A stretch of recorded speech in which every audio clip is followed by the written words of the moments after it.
Welcome back to The Great Adventure, Pediatric Pulmonary Physiology. This is the seventh presentation in a series of 30, and today we're discussing Pulmonary Mechanics Part 2. So this is The Great Adventure, and we're on the seventh of 30 presentations, as you can see here. And we want to approach this like a kid in a candy shop.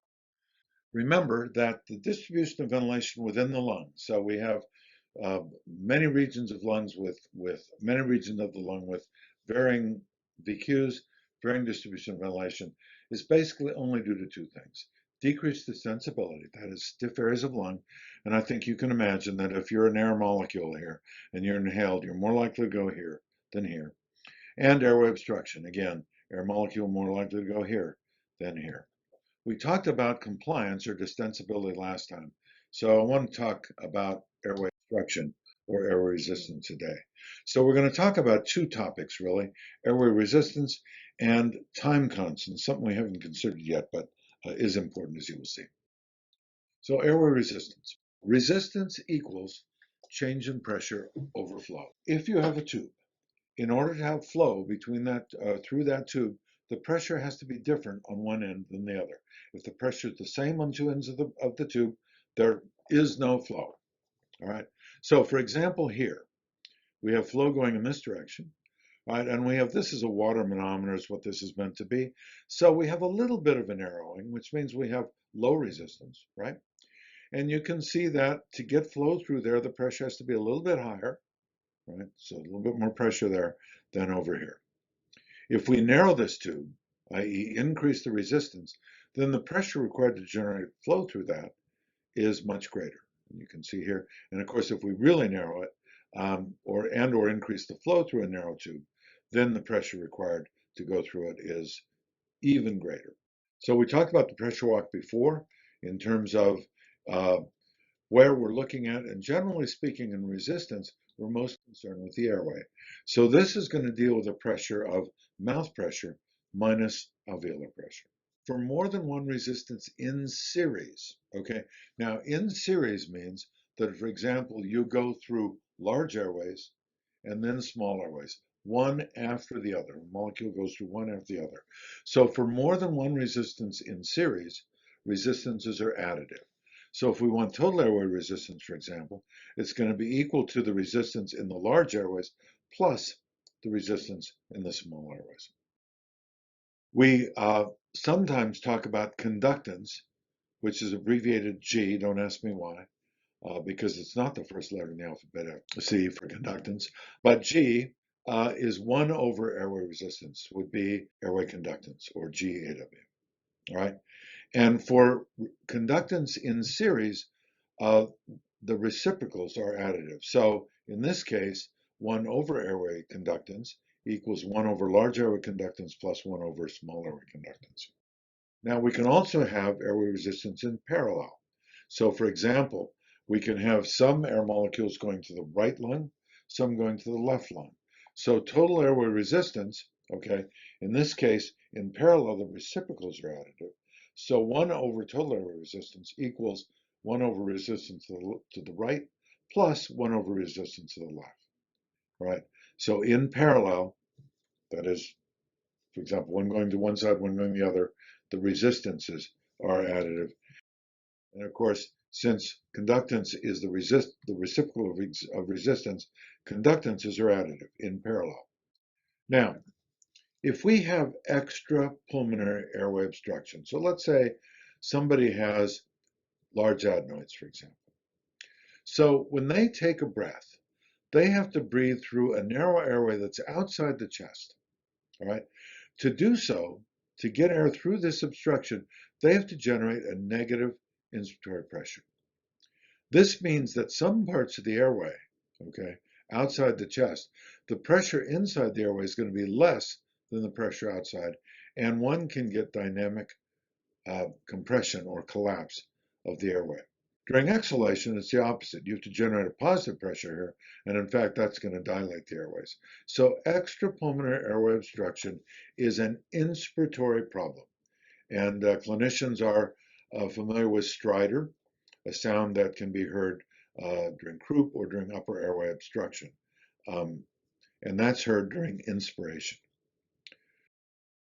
Until we get to talk about sleep, which is down the road a little bit, we're going to be talking primarily about intrapulmonary airway obstruction. So this is asthma, cystic fibrosis, chronic bronchitis, etc.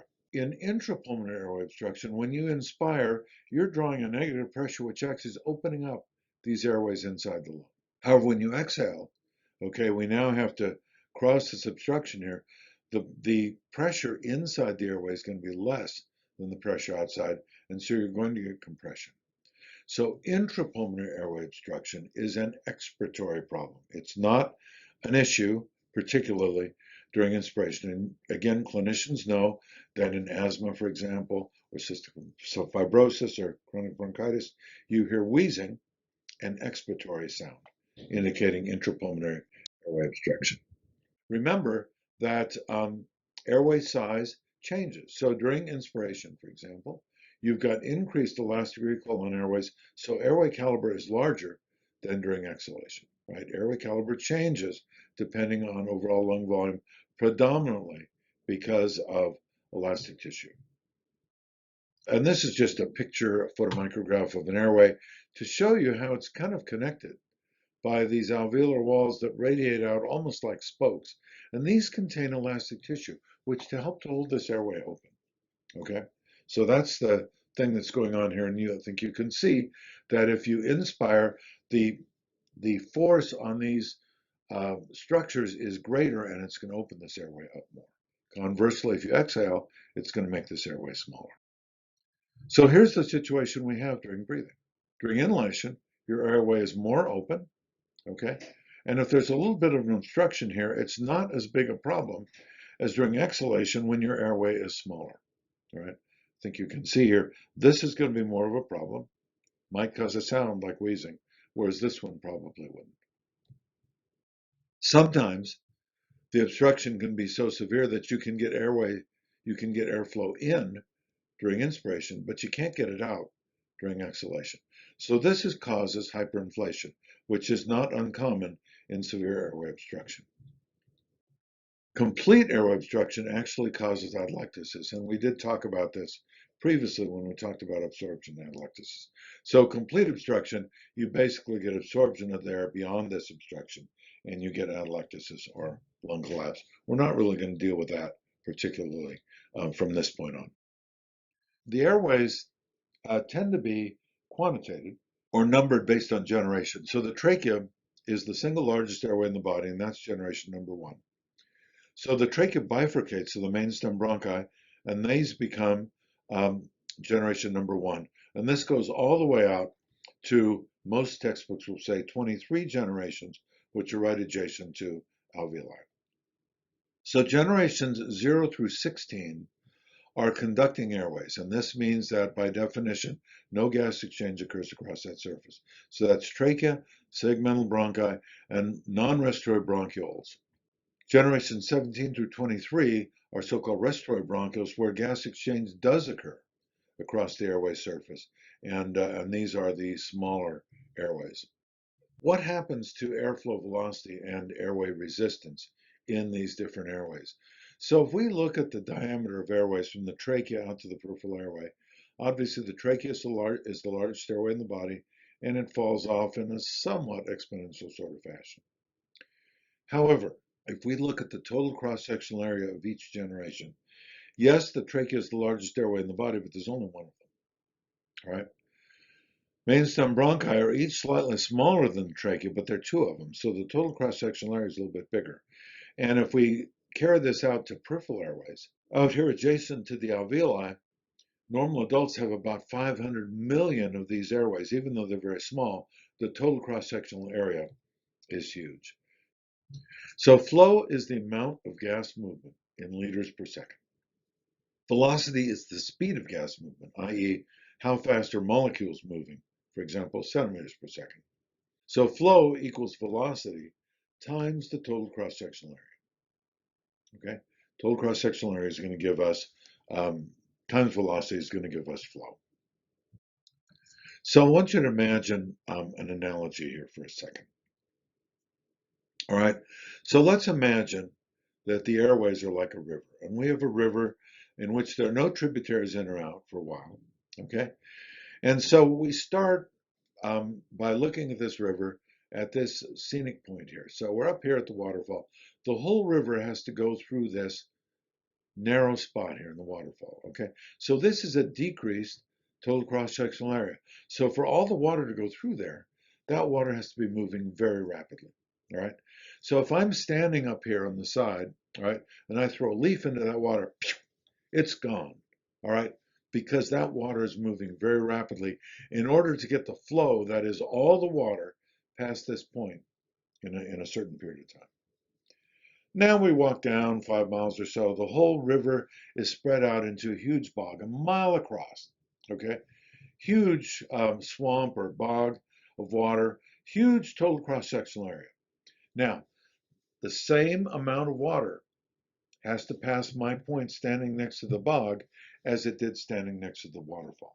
All right, so the velocity of this water is going to be very, very slow. I throw a leaf on that, and it's just kind of drifting along very, very slowly. But the total flow velocity times total cross-sectional area is the same as at the waterfall. All right. So this is exactly what happens to airways. So if we, for example, look at ask somebody to take a deep breath in all the way and then blow it out as hard and fast as they can. First happens is they get the most airflow, right? And this is from the large airways, right? The large airways are what limit this amount of flow. As you continue to exhale, right, you move from the large to the middle to the small airways as being the point where flow is limited, all right? So this curve called the maximum expiratory flow volume curve, which we'll talk a lot about down the road, basically is large airways, middle-sized airways, and small airways. And the beauty of this as a pulmonary function test is that we can tell roughly where airway obstruction is. Is it in large, middle, or small airways? In addition, we have both laminar and turbulent flow. So laminar flow is when all molecules are moving along uniformly parallel, and the pressure required to generate laminar flow is equal to a constant times flow. Turbulent flow, you actually lose some energy because these molecules now are being accelerated in a number of different directions. So the pressure required to generate this flow is higher. It's equal to a constant times flow squared. And in the tracheobronchial tree, unfortunately, we have areas of both laminar flow and turbulent flow. So the pressure required to generate flow is actually the sum of that required to generate the laminar flow plus that required to generate turbulent flow. Turbulent flow basically is described by a thing called Reynolds number. Nobody ever needs to know this for pulmonary boards or anything else. But basically, energy loss is due to acceleration of gas in turbulent flow in larger airways, means that the pressure required is greater. And turbulence occurs when this Reynolds number is greater than 2000, which equals 2 times the radius of the tube, times the velocity, times the density, divided by viscosity of the gas. Here's the consequence. So if I've got laminar flow at 1 through 8 liters per minute, this is the pressure required to generate that flow. If I have turbulent flow, same flow, 1 to 8, you can see the pressure is considerably greater that's required to generate that flow because it's proportional to flow squared. If we look at central airways versus peripheral airways, 80% of airway resistance in the normal individual is in central or large airways, all right? That's because you've got the highest flow going through here, and yet the total cross-sectional area is the smallest. So if we think about lung disease, if we have lung disease in central airways, for example, asthma occurs in large airways where there's bronchial smooth muscle tone, okay? If that central airway resistance is increased, okay, from 80 to 160, total airway resistance is increased, and these people feel it, they know it. An asthmatic who's having an asthma attack knows it. It's not a subtle sort of thing. On the other hand, if you have an airway disease that primarily affects peripheral airways, you can double airway resistance and yet don't have much impact on total airway resistance. So this may not be noticed by patients. And so small airway obstruction is relatively silent until there's very advanced disease. All right. Central obstruction, Central airways are where most of airway resistance is. So if you have a problem there, you're going to know it. Peripheral airway obstruction, it may take longer, um, or somebody who's more subtly aware of their body to detect. So what tends to keep airways open or closed? So pressure inside the airway, plus elastic recoil tends to open airways, right? Conversely, bronchial smooth muscle tone, or bronchial muscle recoil, bronchial wall recoil, sorry, or alveolar pressure tend to close airways. Okay, so it's a bit of an equilibrium. Maximal expiratory flow limitation has often been described in what's called the equal pressure point theory. And I want to go through this because it is a nice theory to understand a few things, and it does predict some things that we see. So let's say this is an alveolus, and this is the airway down to the mouth. In order to have flow in a tube, pressure has to be greater at one end than the other. So let's talk about a maximal exhalation, all right? So the alveolar pressure is going to be equal to the elastic recoil, that is, the recoil of these springs, plus the amount of pleural pressure that I'm generating positively to increase that flow, okay? Let's assume that the pleural pressure I'm generating is 30 centimeters of water, and the elastic recoil of total lung capacity is about 30 centimeters of water. So alveolar pressure is going to be the sum of those, or 60. Obviously, we need a gradient, 60 to 0, but this gradient actually has to follow the airway all along. So pressure here has to be slightly less than here less than here, and so on. So you have a gradient of pressures down this airway. And you come to a point where the pressure inside the airway, here at 30, equals the pressure outside the airway, right? And that is called the equal pressure point. Now, people refer to a downstream segment, so this is like a river, downstream, the way the air is flowing from the equal pressure point, or upstream, which is going against the current, right? So this would be the normal situation. Now, just beyond the equal pressure point, what happens? The pressure is now less inside the airway than outside the airway, so this can collapse the airway, all right? Make sense? Mother Nature is kind to us. So if I ask any of you to do this maneuver, the location of your equal pressure point is out here in these cartilaginous airways. All right. So the airway is not going to collapse because it's held open with cartilage, like what's in your ear. Okay. The question is, what moves the equal pressure point upstream? Because upstream we now start to get to smaller airways that are not cartilaginous, and they can, in fact, collapse. So it turns out there are only three things. One is increased airway resistance. So if I've got increased airway resistance, it means that the pressure is going to drop faster down this tube. And so the equal pressure point might be up here as opposed to where it was in the baseline. All right. So it's upstream and potentially could be in airways that are not supported by cartilage. The second is decreased elastic recoil. So this shows the situation in emphysema, for example. So in normal individuals, your airways are supported by elastic recoil, right? In emphysema, where there's destruction of alveolar walls, there's destruction of alveolar tissue, and therefore at the same lung volume, these airways are decreased in caliber, right? So decreased elastic recoil, if we look here, let's say that elastic recoil is not 30, which it was in the normal, but only 10. Now alveolar pressure is only 40, and you can see that this pressure drop moves the equal pressure point way up here to 30 and 30, possibly or probably in areas where there's not cartilaginous support. Increased elastic recoil, as in pulmonary fibrosis, for example, actually has the opposite effect, and it actually moves the equal pressure point downstream.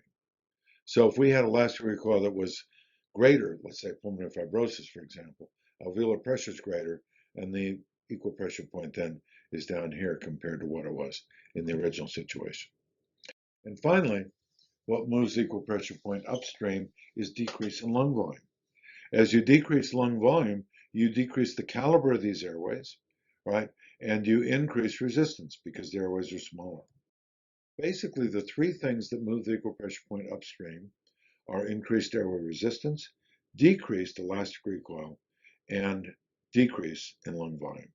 Unfortunately, for all of you who are secure in the fact that your equal pressure point was in large cartilaginous airways.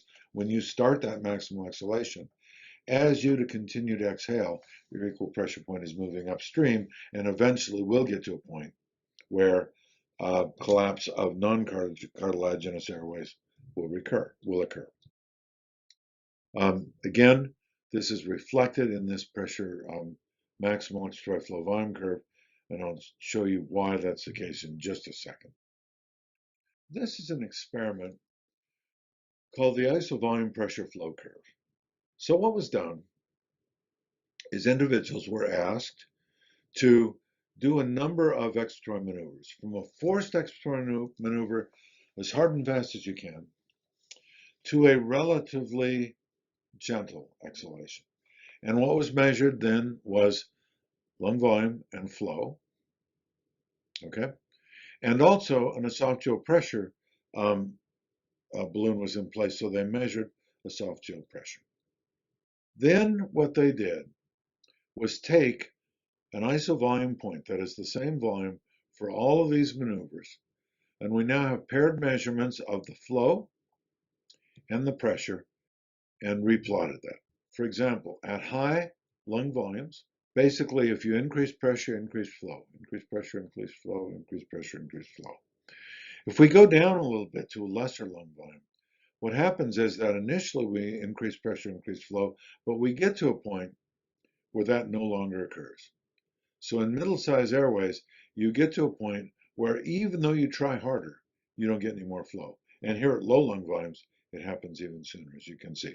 So here you're trying harder to exhale, you don't get any increased flow for it. So that's basically effort-independent flow.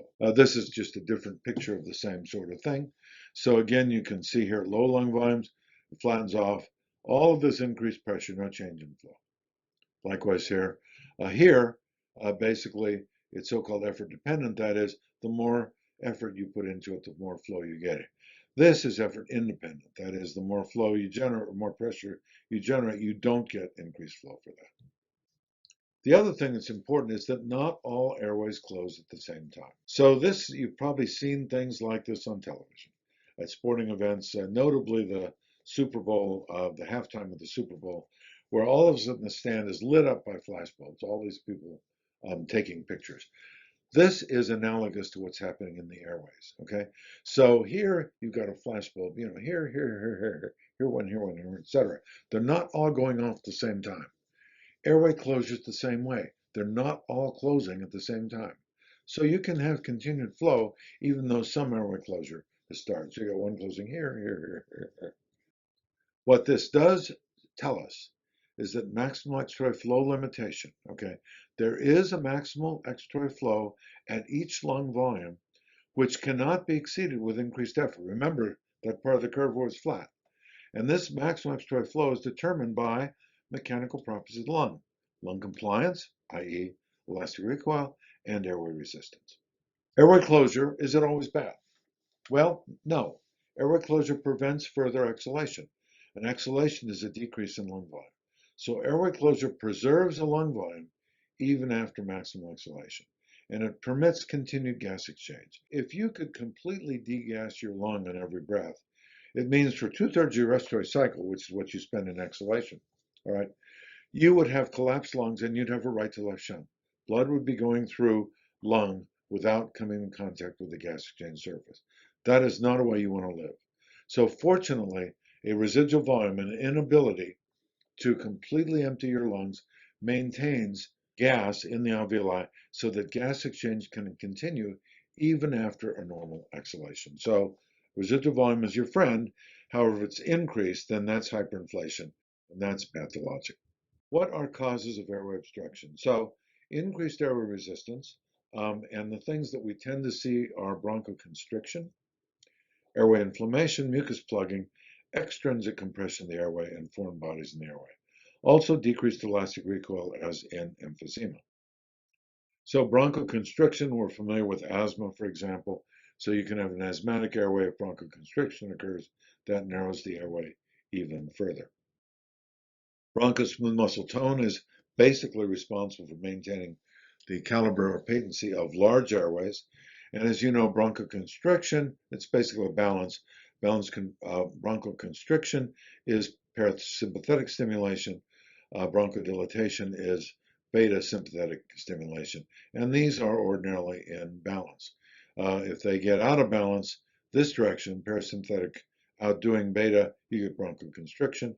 And of course, we use beta sympathetic agents to treat bronchoconstriction causing dilatation. We now fortunately have beta 1 and beta 2 adrenergic stimulation. Beta 1 is cardiac. Increasingly, pharmaceutical manufacturers are making beta 2 selective bronchodilators so that when you administer them, they relax bronchosmooth muscle but don't cause cardiac stimulation. So when I was an intern and resident in the early 70s, we didn't have nearly the effective treatments that we do for asthma, as we don't have it, did not have it in those days as we do now. And so asthmatics that came in severe status asthmaticus were treated with theophylline, which is a really drug with a lot of unpleasant side effects. And if they're really bad, we put them on an isoproterenol drip. Isoproterenol actually is mostly beta 1. So you were sitting there juggling the bronchodilation you were getting versus tachycardia. And these were all done in the ICU, and it was a pretty tricky sort of thing to do in those days. Fortunately, now they're virtually all beta 2, and we don't have to worry about them. Again, this just shows airways that are normal versus airway, in this case, mucosal inflammation. So you can see all this inflammation basically reduces the caliber of this airway, and of course, there's mucus secretion. Airway inflammation causes obstruction by mucosal edema, mucus plugging, increased mucus secretions, and bronchospasm. And it's common in asthma, chronic bronchitis, cystic fibrosis, and other similar types of disease.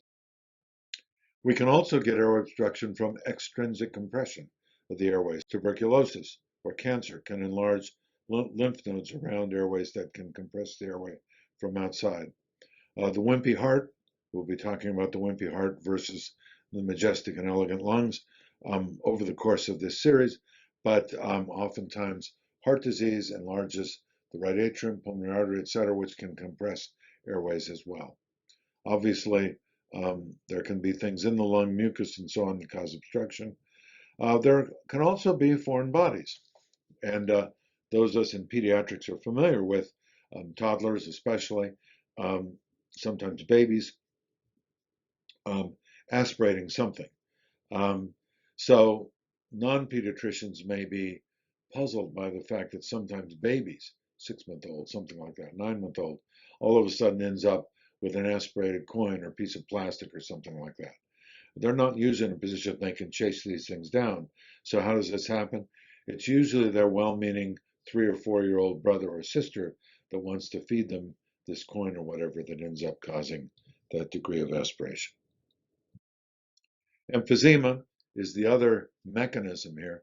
And here, emphysema, of course, is characterized by loss of alveolar tissue. And it causes obstruction because there's absent or decreased elastic recoil to hold airways open.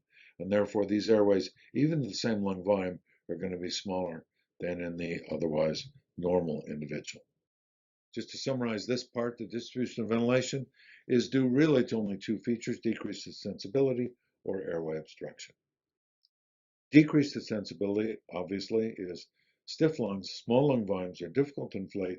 They have increased work of breathing, which we'll talk about next time. Increased resistance is airway obstruction, narrow airways, decreased expiratory flow if it's intrapulmonary, and increased work of breathing. So one thing we have not talked about yet is time. So there's a concept called time constants. As mentioned, the distribution of ventilation here is caused by things, but it takes more time to fill up this airway or this alveolus than this one, because flow is going to be slower through here, all right? Similarly here, ironically, it actually might take less time to fill this up because volume is less.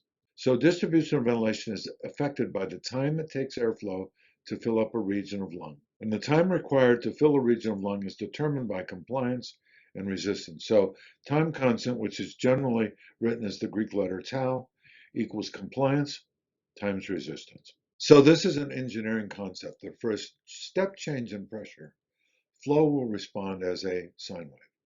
So the time required for an equilibration response is 5 time constants. And again, time constant in the lung, compliance times resistance.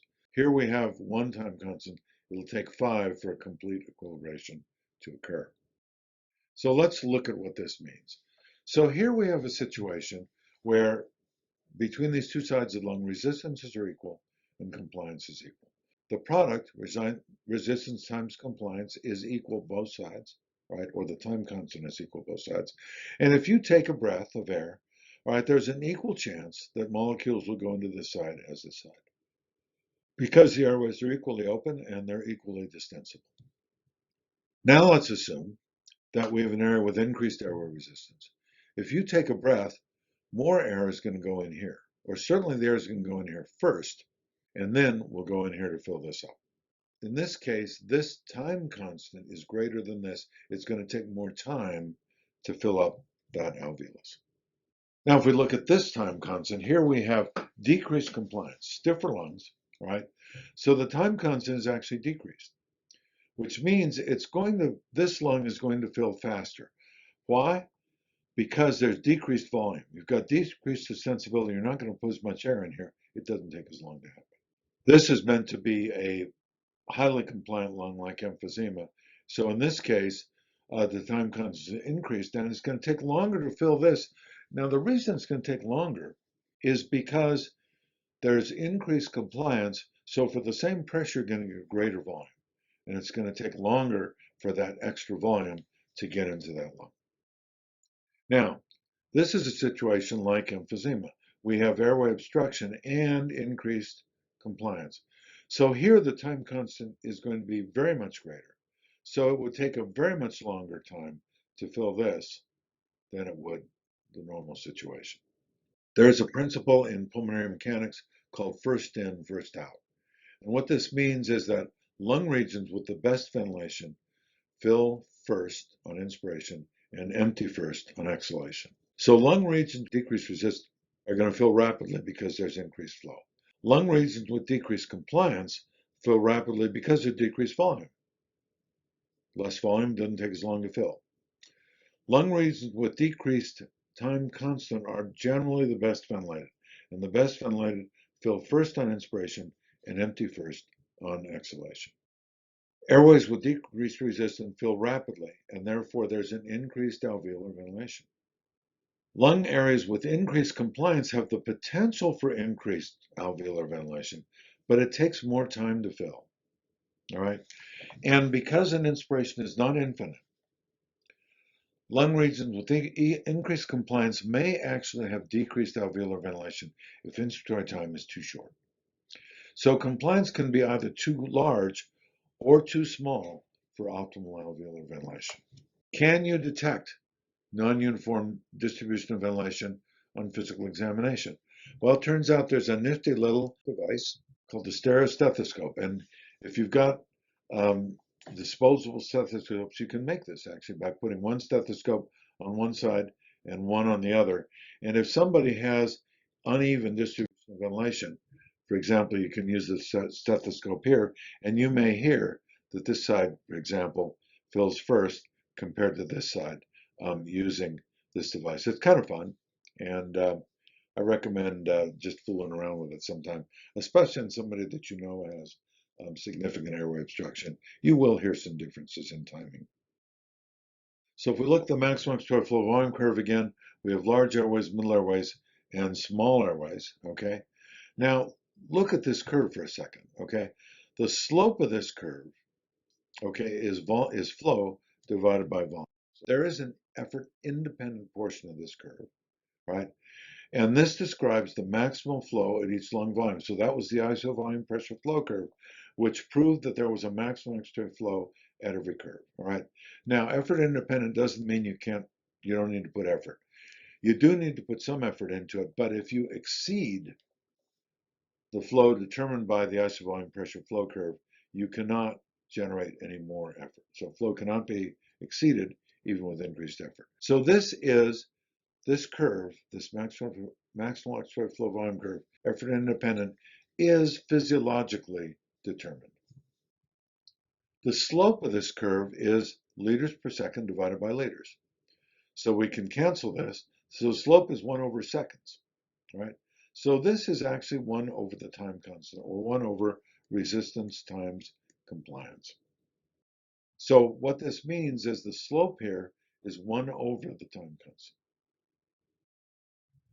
If we have different curves here, you can see that this is increasing time constant. Remember, increased time constant is bad, takes longer time to fill. These flatter curves would be increased time constant. And actually, if you got a curve that looks like this, it's basically two components that look at time constants, and stretch this out to 3 as well. Each portion of this curve reflects the time constant at the point this curve is being utilized. So the effort independent portion of the maximum extraordinary flow volume curve is 1 over the time constant, or 1 over resistance times compliance. So let's summarize. So airway resistance is change in flow, pressure over flow. 80% of airway resistance is in large airways. Maximum extraordinary flow is limited by airway resistance, elastic recoil, and lung volume.